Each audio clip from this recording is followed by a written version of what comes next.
Some of Spokane's homeless were left out in the cold, confused as to why a new warming shelter scheduled to open this afternoon with dozens of warm beds instead turned people away. Today, the city, as promised, finalized a contract with Jules Helping Hands, giving them the green light to open the first floor of the Cannon warming shelter. Instead, the nonprofit claims they're not ready. New on Nightside, Kyle Simchuk is getting answers and reaction from the homeless denied a warm place to sleep tonight. Kyle.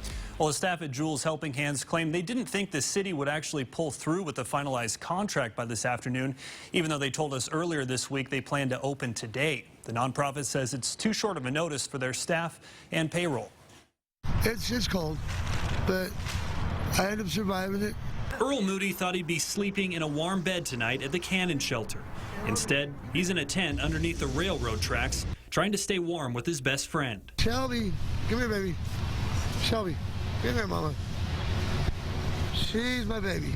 2 weeks ago, the city and Jules agreed doors could open by the 22nd. That's why Earl got here early today. Others were quick to follow. They thought it was going to be open tonight, too, and they come here and they've been disappointed. Some were outright furious, pounding on windows, yelling at volunteers this evening. The city told Jules Helping Hands they could open. The beds were ready, but people were turned away. One even left in an ambulance. I'm too cold to be out here anymore. It's getting too cold. Even though this opening date had been scheduled for weeks, Jules Helping Hands claims they didn't think the city would actually finalize the contract on time. They say getting the document this afternoon, as scheduled, was too short of notice for their staff and payroll.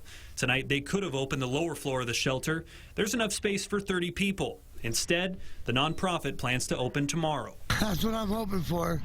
If not, I'll stay here until they're open. I don't care. I just wish people would understand that we're all people out here, you know. We're people just like them. And people just got to understand everybody's just one paycheck away from being out here with us. And the second floor of the Cannon shelter has space for 50 people, but the city says it's not quite up to code. A door needs to be replaced and exit signs installed. The city says that could take up to 2 weeks. Jules says it's unacceptable. They want the work finished by Wednesday.